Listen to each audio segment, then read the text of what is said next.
большое всем присутствующим. Хотелось бы, в принципе, все сказал, все наши мысли. Я говорю, что Вианор Григорьевич, в принципе, сказал все, что мы думаем.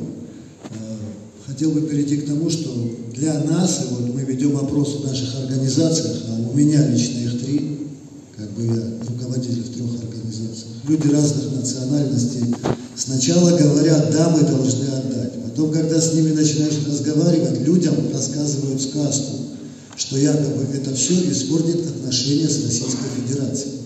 Если мы кому-то не подарим в Пицунде объект.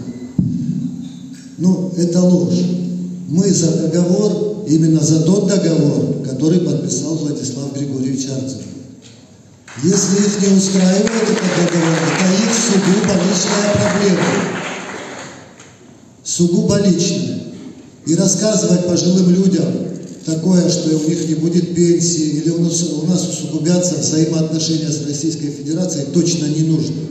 Кто бы это ни рассказывал при любой власти, это делать не нужно. Не нужно шутить с народом. Я человек, который представлял Владимира Путина в 2018 году в Республике Абхазия. Здесь сидят люди, которые на тот момент были у власти, дай Бог им здоровья, мои друзья. И они помнят, как мы открыто выступали за Путина, и сколько населения за него проголосовало. Мы любим и уважаем этого человека в нашей стране.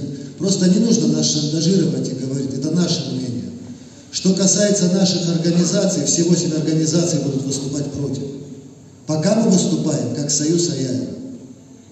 Мы за то соглашение, еще раз повторюсь, но мы против подарков. Эти подарки неприемлемы.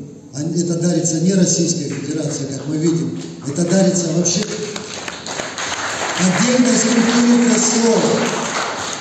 Почему тогда, если ФСО, почему не вооруженным силам Российской Федерации? Они нас охраняют. Нас не ФСО охраняет. Хотел бы сказать всем спасибо, у нас мало времени, и предоставить слово нашему другу.